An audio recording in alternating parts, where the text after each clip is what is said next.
Maka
Ibunya luar biasa bahagia.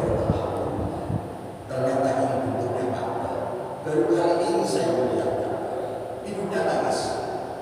Mulailah digendong oleh Rasulullah. Sementara Ka'bah itu belum kayak sekarang. Sekarang kan lama, masih pasir, lama sekali. Digendong di saat tawaf itu. Ibunya cuma digendong, nggak baca apa-apa, karena ibadah haji umroh itu adalah ibadah badannya. Nggak membaca apa-apa, muter aja sah haji. Nanti saya melihat untuk ibadah. Setelah itu pas Allah banyak minta setiap kita, ya Allah, ampuni dosa ibu saya dan masukkan ibu saya ke dalam surga. Cuma dua terus. Selesai terakhir tawaf ibunya protes, kok doa yang kamu panjatkan mulai dari awal sampai terakhir hanya doa ampuni dosa ibu saya dan masukkan ibu saya ke dalam surga. Itu nggak ada doa apa? Jawaban Rasulullah, ibu, kalau ibu dosanya diampuni oleh Allah, pasti dosa saya juga diampuni oleh Allah, karena saya mengatakan kepada Allah agar ibu diampuni. Kalau ibu masuk surga, nggak mungkin ibu akan meninggalkan saya, pasti diajak. Akhirnya setelah itu tertawaf saat ibu jumpa dengan Rasul, tanya Rasul, apakah cukup saya balas jasa dengan ibu saya? Jawab Rasul, layak, tidak cukup. Padahal dia bermuter beratkan luar biasa, cari duit untuk ibu masih belum cukup. Nah dari situ Bapak Ibu yang dimuliakan oleh Allah, Rabi bin Malik ini tidak minta kepada Rasul yang banyak. Rasul yang penting aku bisa menemanimu di dalam surga. Kalau minta kepada Rasul seperti itu, dunianya pasti dienakan oleh Allah. Pasti dienakan oleh Allah Subhanahu wa Ta'ala. Tidak ada yang lain gitu. Kalau Allah bersabda siapa Nabi?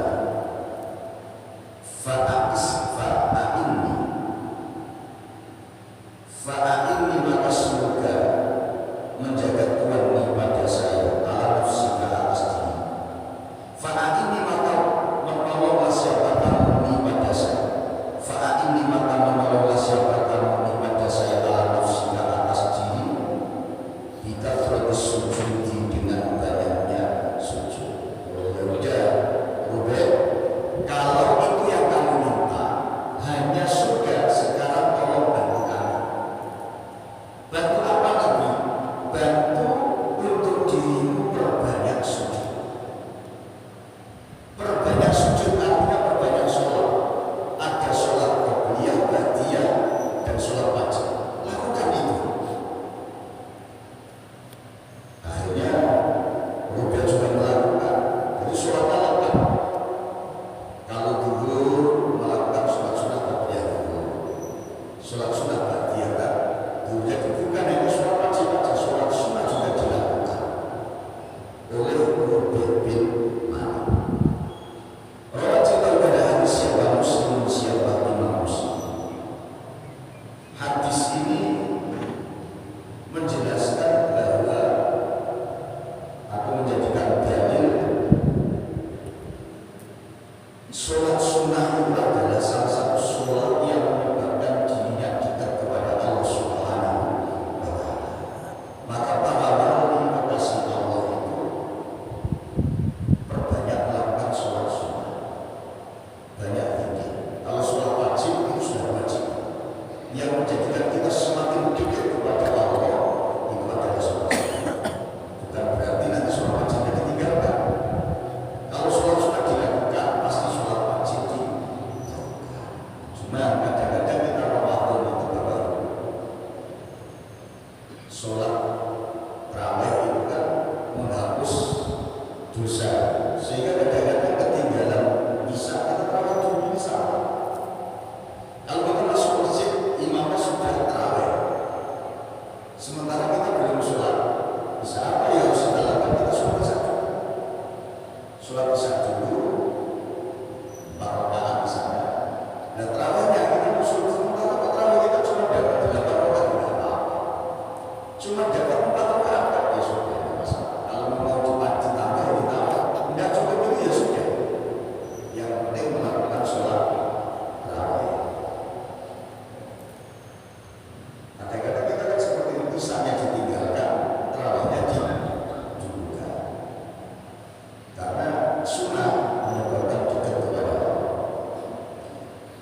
selalu melakukan sholat 10 rakaat dalam sehari semalam. Yang dimaksud adalah sholat sunnah. Apa itu rakaat yang rupanya 2 rakaat? Sebelum zuhur Nabi melakukan 2 rakaat.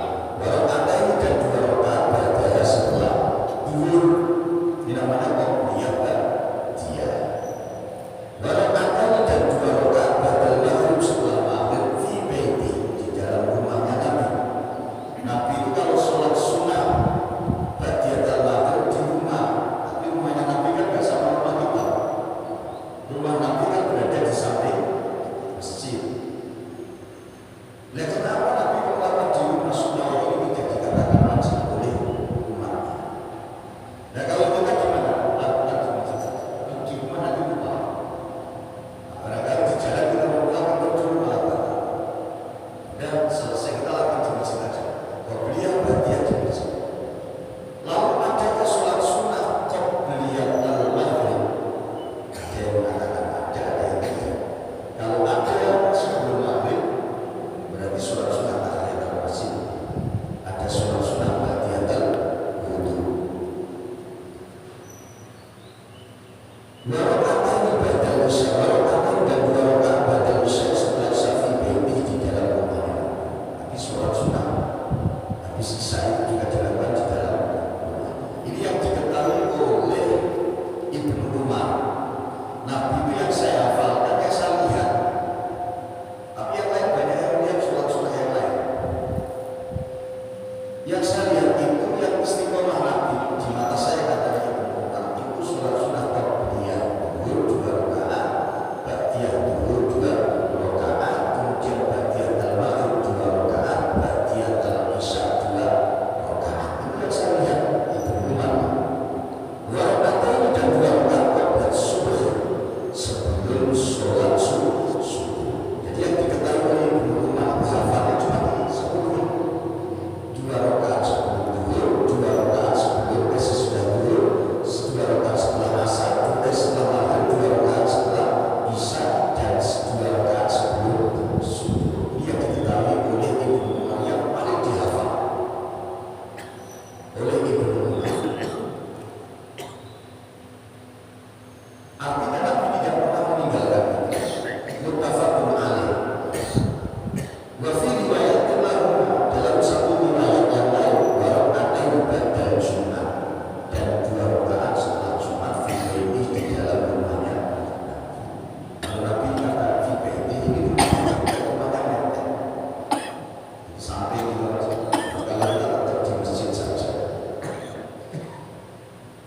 Wal Muslim dan oleh Imam Muslim, dari hadisnya Ibnu Umar, ada siapa Nabi idza qala ala terbit maka al-fajr maka fajar, la yusalli, itu tidak sholat siapa Nabi illa raka'atain, kecuali 2 rakaat khafifatain yang ringan.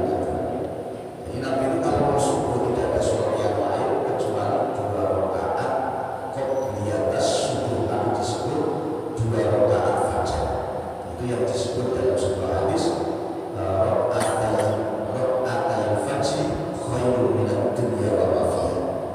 2 rakaat sebelum subuh, 2 rakaat sholat fajar, ini lebih baik daripada dunia seisinya.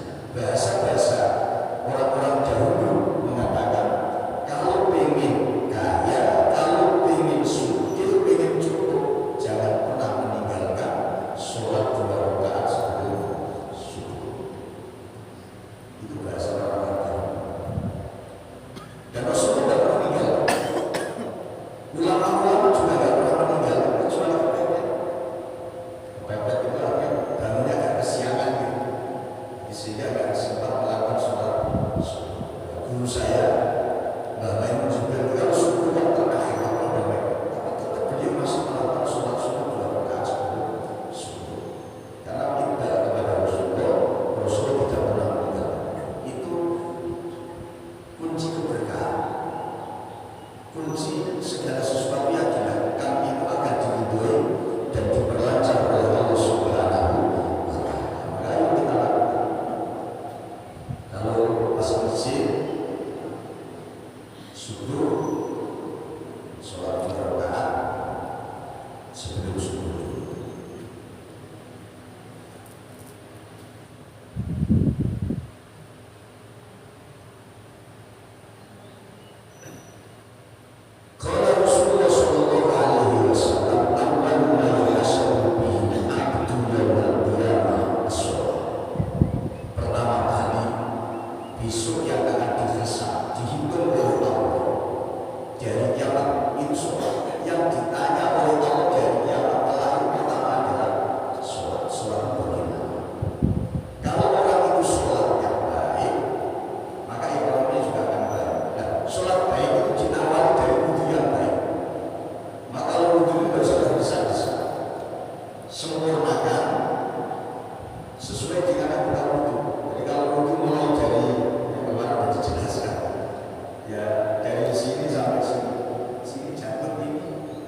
Sehingga itu diberikan oleh Allah. Ekonomi ditata oleh Allah. Ya dengan niat billahi tidak ingin dilihat oleh manusia. Kadang-kadang orang sholat itu kan ingin dilihat oleh orang yang mau seger banget biar dipuji. Kadang-kadang begitu. Tapi saya yakin kita tidak seperti itu. Bismillahirrahmanirrahim.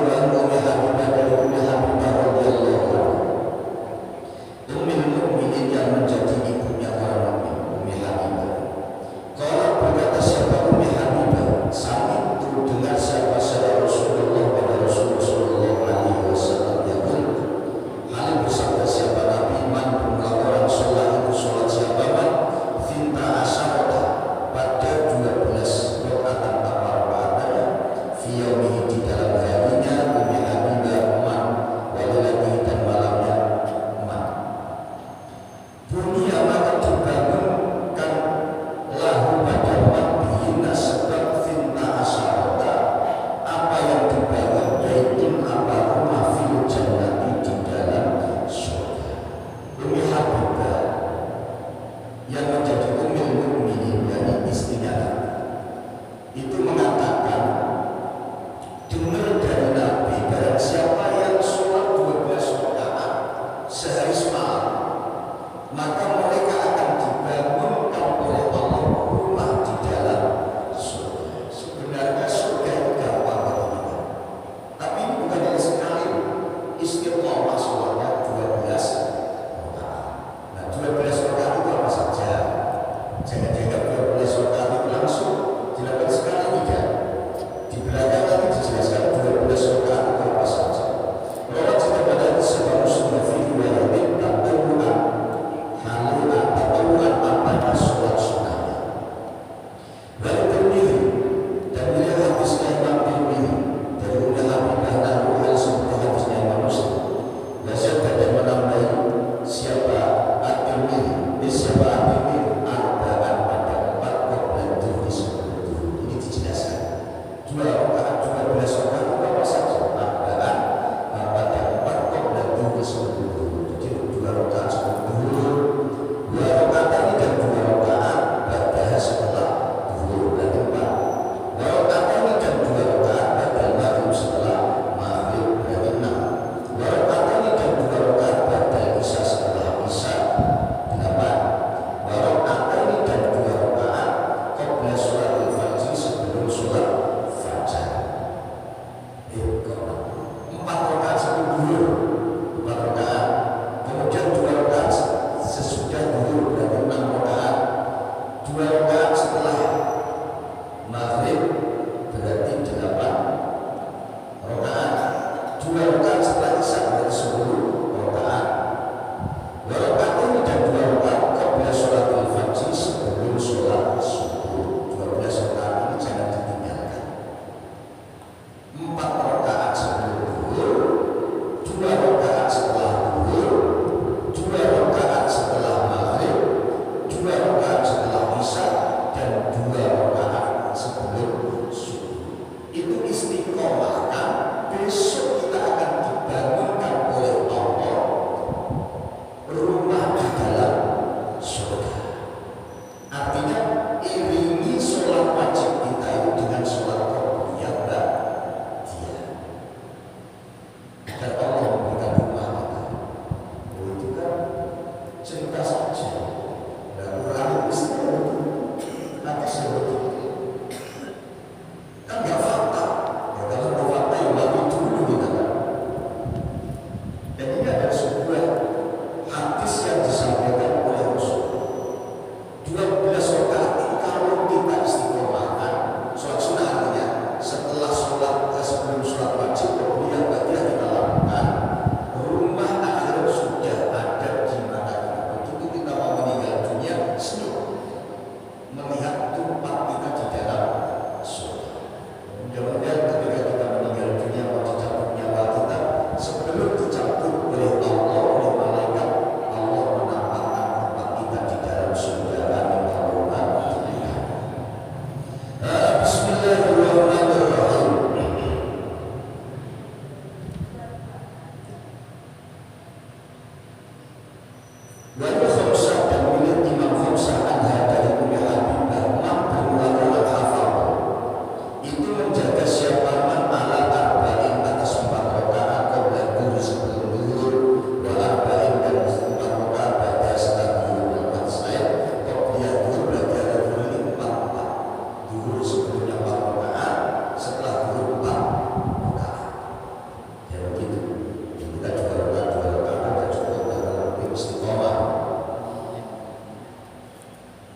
penghormatan pada seseorang. Pertimbangan maksudnya sayang.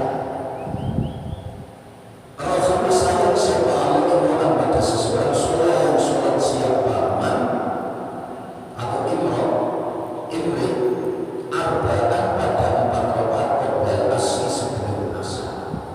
Allah itu sayang kepada orang yang selalu melaksanakan sholat qobliyah asar 4 rakaat. Kalau kita petik satu persatu hadis tadi, asal yang masuk di sini diceritakan oleh Umar sebelum asar ada. Maka kita lakukan qobliyah ba'diyah. Ini kita lakukan sebelum zuhur, lakukan sholat sunat zuhur, setelah zuhur lakukan ba'diyah, sebelum asar lakukan qobliyah asar. Pokoknya lakukan qobliyah ba'diyah. Tapi asar nggak ada ba'diyah. Asar nggak ada ba'diyah, subuh juga tidak ada ba'diyah. Lakukan itu. Allah sayang kepada kita. Di akhir kala Allah membangunkan rumah kita di dalam surga. Allah ceritakan hadis syarah Imam Ahmad wa Dawud wa Tirmidzi wa Hasan, dan mengatakan bagus pada hadis siapa Ibnu Huzaimah wa Sufyan dan Sufyan siapa Ibnu Huzaimah pada hadis. Artinya bab ini sholat sunnah itu kita lakukan, jangan kita tinggalkan. Sholat wajib apalagi. Artinya qobliyah ba'diyah kita lakukan. Mudah-mudahan kita semuanya dijaga oleh Allah, rezeki kita disempurnakan oleh Allah, di akhir dibangunkan rumah oleh Allah, cinta dan sayang kepada kita. Amin. Sekian yang saya sampaikan pada pagi hari ini. Kalau ada yang mau bertanya, silakan.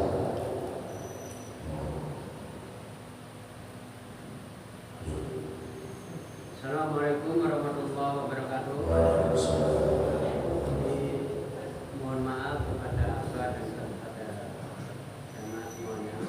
Yang saya tanyakan adalah keluar dari bab yang diterangkan pada pagi hari ini, itu mengenai hak Al-Quran dan hadis itu sebagai pedoman kita.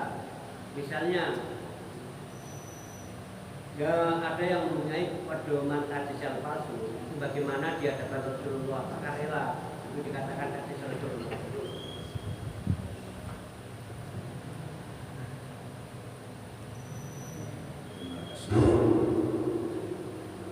Ada orang yang berpedoman dengan hadis dhaif seperti hadis lemah. Bagaimana? Sebenarnya hadis dhaif itu hanya sekedar untuk menjadikan semangat kita, bukan menjadi pedoman agar kita lebih semangat. Kalau itu untuk memberikan semangat, boleh saja. Hanya untuk semangat, tapi bukan sebagai pedoman yang kuat. Pedoman yang kuat kita adalah hadis yang sahih, hadis yang hasan, hadis yang mutawatir, hadis yang musalsal. Dan ini kalau hadis palsu dan tidak harus ngaji, harus belajar kitab mustalah hadis. Kita tidak bisa hanya mengatakan itu palsu, nggak pernah belajar kitab mustalah hadis langsung mengatakan palsu. Kita kesepakatan itu nggak perlu mengajikan tahu palsu dan tidak. Sekarang kan banyak palsu itu hanya dengar-dengar di Facebook, dengar-dengar di media tidak bisa dipertanggungjawab. Nah, kita nggak perlu seperti itu. Maka ngaji itu butuh hadapan dengan yang ngaji. Tidak ngaji banyak sekedar di HP banyak sekali kita leceh. Karena di HP di media itu sulit kita bertanggung jawab. Karena guru itu bertanggung jawab sampai akhir, bukan hanya sekedar di dunia. Bukan jadi guru itu berat. Jadi guru itu berat. Bisa saja orang yang diajarkan masuk surga gurunya belakang. Karena kadang-kadang guru itu menyampaikan tapi nggak melakukan. Nah, yang paling berat di situ. Tapi sudah mendapatkan pahala menyampaikan saja nggak melakukan. Tapi seharusnya jadi guru yang menjemput, yang melakukan. Ngajar puasa tanggal 1 Rajab sama ya kucing aku. Wah, beberapa juga ada itu. Kalau ini puasa sama tanggal 10, kalau beliau menyampaikan cukup sekali saja kalau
Jadi para perawi hadis, para sahabat itu disampaikan yang dia dulu, nggak langsung global.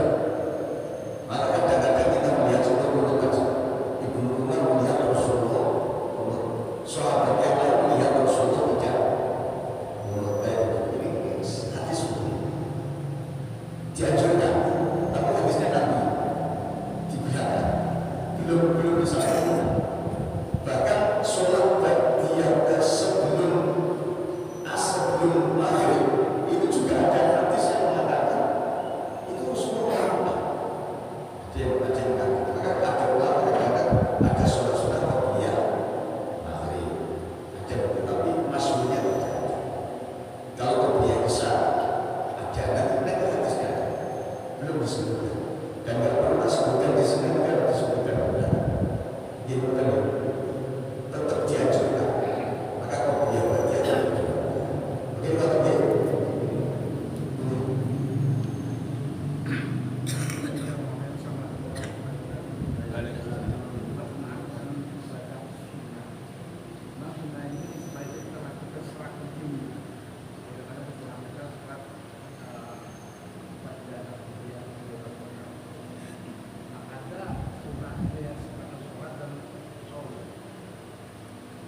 saya kembali ke kajian kita minggu kemarin setelah sujud tilawah, karena Allah katakan di Kerindo, di Palembang, di Jambi, di Bangka, bahkan di Bukit itu ada sholat sunnah sujud tilawah itu pada subuh pagi.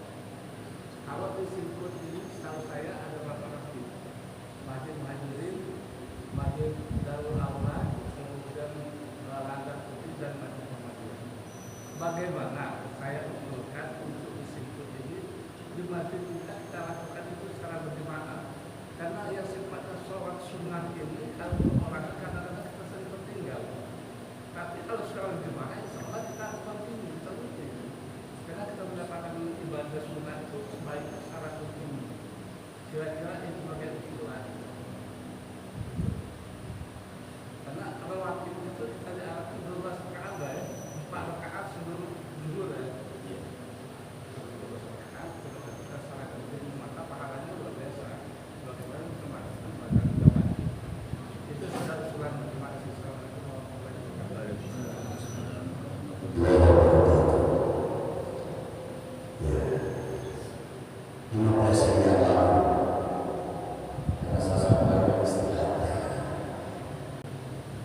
dijelaskan ada sujud sahwi, ada sujud syukur, ada sujud tilawah. Sujud sahwi dilakukan ketika salah atau kurang atau lupa dalam rakaat sholat atau yang lain, mungkin lupa bahasa atau terus kemudian sujud syukur ketika kita mendapatkan kenikmatan, mungkin kalau kita alhamdulillah karena saya dapat banyak harga naik ke sujud syukur, atau kita sakit, saudara kita sakit sehat dan sujud syukur.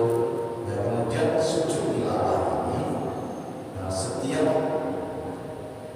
melihat membaca surat-surat yang kaitan dengan as-sajdah itu Rasulullah sering melakukan sujud tilawah.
dan saya keluarga kita semuanya yang saat ini sedang susah gelisah, bahkan yang sudah meninggal dunia, yang sakit mudah-mudahan cepat sehat, yang meninggal dunia diampuni oleh Allah dosa-dosanya. Al-Fatihah.